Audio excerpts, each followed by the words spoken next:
Show. That's right. Welcome in. Welcome back, folks, to a Notre Dame football opens up the home slate against Northern Illinois. Don't marshal yourself edition of the Always Irish Show. As always, you can find the program on YouTube. Do it. Subscribe if you haven't yet. Appreciate it very much. Give the video a thumbs up. That helps Yanni Boy out as well. Notifications on that way. You alerted every time a new episode drops. I know you don't want to miss it. Twitter. Search bar Always Irish or at Always Irish Inc. Emails alwaysirishnd@gmail.com. Audio only anywhere you want it. You can get it if you don't want to see my face. Ain't nobody going to blame you for that. Call-in lines 312-988-15. You dialed up, tell Uncle Johnny all you've heard and seen. Oh, the lines have been popping since the season started. It's a beautiful thing. Notre Dame Fighting Irish football on SI. Read all about it. We got you covered before the game, after the game, leading up to the game, betting on the game, reacting to the game. You name it, we claim it. How about this one? Patreon.com/Always Irish. He the former captain. He the leading tackler. It's Mike Goolsby and myself breaking it all down. I got to tell you, Goolsby's cranked it into high gear on Patreon. Him and Jared Clark doing the film breakdown, hour and a half, breaking down the Notre Dame A&M film. Mike and I do the live stream, the Patreon live stream for over an hour. About an hour and a half. Then Mike does another hour and a half of just breaking down all the defensive plays like we are hammering it. Thanks to everybody that's over there. We have a great group. Appreciate your support. All right. Here's the deal. Woo! Welcome in, Notre Dame folks. What an interesting last week. Between what Notre Dame was able to do, what LSU did, what Florida State did, there's just a lot of football that I'm interested in. There's just a lot of football that intrigues Johnny Boy. All right, anyways, let's get serious about this. Notre Dame gets this big upset SEC win on the road. It was a great success. You get the big SEC road win. You move up to number 5 in the AP poll. Everybody's happy. Everybody's feeling good. Everybody's feeling good. Everybody's feeling very nice. It's the happiest I've been in years, probably. If you guys have seen me on here, do I not seem like I've been in the best mood that you've ever seen me in on this channel? I mean, the first half of it was Brian Kelly, Notre Dame, so there's nothing good there to like. The early part of the Freeman era was stressful. This is just about the high point, people. Everybody's feeling good. Best mood Johnny's been in years, whatever. Freeman and the guys have been getting kudos left and right from inside our media, from the national media, getting all this credit. People making playoff plans already. You don't believe me? Take a look at South Bend, Indiana hotel prices. That last weekend in December or the second to last week of December, go take a look at the hotel prices in South Bend. I don't think it's for Christmas. People ain't flying in town to see grandma and it's $1,200 at a Red Roof Inn or whatever at the Comfort Suites. I don't think so. People are making playoff plans. Everything's good in Notre Dame land right now. What can go wrong? Oh, I know. Don't marshal yourself. Don't stand for yourself. Don't almost Toledo torpedo yourself. That's what can go wrong. Okay? Do that and this all crashes down. You do it, you do this. And everything comes crashing down and all these good vibes go bye-bye. Now, I don't think that's going to happen, though. And if you want to know why, I'm serious. I have really thought about this. And I have some real reasons that I think this could be different and you're not going to have one of these sleepwalk fests and whatever. Freeman has more experience. He's got a better roster. He's got a staff that he handpicked everybody, and they're really good. The vibe is so different. Here's what I mean by that. Normally, Nobody cares that Northern Illinois is coming to South Bend. No one cares. It's a snooze fest game. No one loves Notre Dame's home schedules anymore. You have like 1.5 games that even register to you as kind of a big game you got to go see. They just don't have that many home games that are like must go to. This is a big moment. Maybe you have one, maybe two. Louisville and Florida State, I guess, if you even count Florida State as a big game anymore. I know Notre Dame people are going to go, it's Florida State. It's always a big game, whatever. Fine, but the last 2 weeks, they've been really, really bad. They have been really, really bad. And whatever. So you're going to debate whether that's a big game or not. And Louisville is just, it's not a big game in name, but it's a big game by the way they play. And I guess that's a compliment to them that there's such a pain in the backside. You got to credit them. But normally nobody gives a flying hoot that NIU's coming to town. Snooze fest. No extra juice or nothing unless you're drinking it in a parking lot. The only excitement usually for these games is in the tailgate, and then you go in the stadium and it's all quiet. You feel like you're in church or something, and you hope Notre Dame doesn't blow it against a lower-level opponent, and then halfway through the third quarter, John starts thinking, how soon can I get out of here to beat the traffic? Sorry, that's just how it usually goes.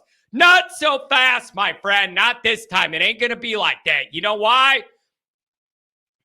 There's a 0 in the loss column. You're coming off a national win. The fans are going to be excited to welcome the guys back home. This is a totally different feel than any of that year one stuff. You already had a loss. You already had a loss going into that first home game against Ohio State, so the vibe was already not great. You already had a loss, not a win, whatever. This is going to be totally different. The fans are going to be excited to be back at Notre Dame Stadium. And the extra kicker is you won a national landscape game. People are buying in. You're the number 5 team in the country. This is the key. This is the key quote to this episode. And it is, every game is a big game when you have a 0 in the loss column. That always applies. Every game is a big game when you still have a 0 in the loss column. That goes for week 1 and week 10 or whatever else it is. You got a 0 in the loss column and you're Notre Dame. Every game's a big game. It has national import at that point. So for those reasons, I don't think you're going to have the sleepy old South Bend syndrome thing. I just don't think you're going to have it. Also, the weather's going to be a little different. It's going to be a little weird. Looks like it's going to be low 60s, kind of cool and breezy. That's not the weather we're used to for the first home game. I got to tell you, can't get enough unfiltered Notre Dame football talk. Be sure to go over to patreon.com/alwaysirish. Former captain Mike Goolsby and myself. Do that. Screw it. Oh, we never won anything. It's been 30 years. Notre Dame fans need to learn how to drink. The last couple years I went to the first home game, it was like 90 degrees out. There's people passing out left and right that drank too much in the sun, never made it in the game, yakking on the side of a hill. I mean, I saw carcasses laying all over. Learn how to drink or don't drink. It ain't that hard. These people are like 40. Learn how to drink or don't do it anymore. Embarrassing what I saw. People passing out left and right. And they're not like 20-year-old kids where you're like, you live and you learn. It's like 45-year-old parents over here that can't control their drinking in the sun. Grow up. Let's get into this. NIU's a solid non-Power 4 program. Like me being in Illinois, I'm used to Northern Illinois. I had friends that go to Northern Illinois. Like I'm familiar with Northern Illinois. You beat Western Illinois 54-14 or 15 or whatever last week. You had over 700 yards of offense. Western is one of the worst football programs in any division, however you slice it up in the whole entire country. I don't know how I could gauge them putting up 700-something yards against Western. and then juxtapose that against our defense and then say how many yards they're going to get. I don't know. It's such a difference in class. I don't know how to measure it. I'm not trying to be rude to Western Illinois. It just is what it is. Okay? It is what it is. So I don't know how you gauge that 700 yards and 50-some points against Western and then match it up with Notre Dame's defense. I don't know how you do that. So, according to some of the scout type people, the Notre Dame people that break down film and analyze draft positioning and all, they maybe have one or two pro guys that could get on a team on an invite or something. It's Northern Illinois, man. So Notre Dame should roll for a couple different reasons. Number one is the vibe that I spoke about earlier should prevent an absolute sleepwalk in a stadium with no energy. The fans are fired up. They're behind the team now. They have a reason to be. They have some confidence. They're feeling good, and everybody's excited to get back into Notre Dame Stadium. That vibe should help, and it's totally different than when we did this 2 years ago. Totally different, 100%. It's the difference between starting out 0-1 or 1-0 with the national loss or a big national win. Big vibe check difference. Big. Here's number two, though, of why I have confidence Notre Dame's not going to sleepwalk here in this situation. And let's be clear, physically, they're not going to lose this game. They'll lose this game mentally by sleepwalking and having this mega Aggie hangover where you just think the ball rolls out there and you win or whatever, and you get marshaled. It isn't going to be physical. It's going to be a mental thing where we're checked out. I don't think it's going to happen. Think about this. As good and as elite as Notre Dame's defense is, doesn't great defense in football tend to show up every game? I just feel like if you are a football team, pro or college, known for having an elite, really good defense, that elite, really good defense plays elite, really good defense almost every week. And in recent past, Notre Dame's really good defenses have played pretty good against really good athletes, and the offense can never score enough to keep you in the game, and we end up losing. But the defense did enough to hang in there if you had an offense that could do anything. And then they get worn down over time, get a couple plays made on them, and it doesn't look like they played that good. I'm just saying, I think a really good defense shows up most weeks, and the offense is more likely to be the one up and down. The quarterback's off someday and can't complete a pass, whatever, things happen. So I just feel really confident Notre Dame's defense is going to show up at home and ball out again. Why wouldn't they? Why wouldn't they? So let's get into this. What do we need to see? Here's 5 things I want to see from this Notre Dame team in this game, in this situation. Number one, no sluggish start. Just, can it not be halfway into the second quarter and it's 7-6, 7-3, and they're hanging around and you're giving these guys belief. And if it gets well into the second quarter and it's 7-6 or something, then the fans are going to start moaning and groaning a little bit. That's a little awkward. Can you just avoid that? Can you just avoid it? The longer you let a team like this believe and hang around in Notre Dame Stadium, the more you're asking for something stupid to happen. You know what I'm saying? I want winners. So don't do that sluggish start thing. Number 2, I need the offensive line to continue to gel. They did as good of a job as anybody could ask for week 1. Almost 200 yards rushing, no sacks given up. They did a really good job. Them young guys are hanging in there. You got to continue gelling.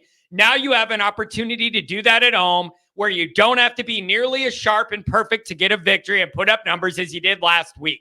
Should be a great opportunity for that line to continue to gel. And if they keep doing that week by week, by the end of the year, they're going to be really damn good. Number 3, Leonard and the pass game, intermediate and deep. I don't even feel like that was on Denbrock's menu to offer last week. He was not going to let A&M have the chance to tee off on Riley Leonard's face by him dropping back and taking 5 seconds for dudes to get down the field. They weren't even going to take that chance. So I don't even feel like those shots were on the menu. But if you want Notre Dame to make a deep playoff run, you're going to have to open up that quadrant of the field. Intermediate, deep passes. I need to see more of it this week. You got to get that cooking and get it going. Great opportunity to work on that. Number 4. The defense continues to fine-tune. That is the level they are at. They are so good at what they do. It's not like I need to see big things to believe or they need to do this to get competitive. No, they're already at that level. They are fine-tuning things, trying to max out what they could get. They're in a luxury, unlike the offense, it has a lot of work to do. The defense is operating at a luxury-like level where it's a lot of fine-tuning stuff to maximize output. It isn't like, hey, we need to find stuff. It's we're at that level. Let's fine-tune it to maximize it. That's where they're at. Your rotations, your niche roles, your sub packages, get younger guys more in the rotation against Northern than you could against A&M. All of that stuff's going to be gorgeous. Build up those guys' confidence. Number 5, Riley Leonard, avoid keeping the ball and getting hit. I cannot afford Riley Leonard on a keeper to get his ankle twisted up against Northern Illinois. Last week, I needed him to sacrifice his entire body for a win and a yard. I don't need that this week. And if I do, something's gone horribly, horribly wrong. But I shouldn't need that. Stay out of harm's way. I don't need a bunch of RPOs where he keeps it and gets hit. I don't need it. Don't mess with it. Here's what I'm going with. I'm going at 41-13. One of Northern's scores comes late when Notre Dame has mostly second and even third teamers in. I think they maybe get a score there. I got 41-13, somewhere in that ballpark. This Notre Dame team feels different. There is an edge. There is a vibe. I've been begging for it. I've been asking for it. I've been pleading for it. I can't totally define it, but I just know it when I see it, and I know it when I feel it, and I know it when I believe it. This team's got a little bit of a different feel, and I love it. So no silly business, no sleepwalking it back into your home stadium, anything stupid. Go in there, play your game, score a bunch of points, work on stuff, get to 2-0, and we keep it moving. What do you guys think? Don't forget to check out the merchandise. The link is in the description. You can browse and carouse all the different Always Irish gear. Make sure you head over there and get something for the next tailgate. Thanks for being here.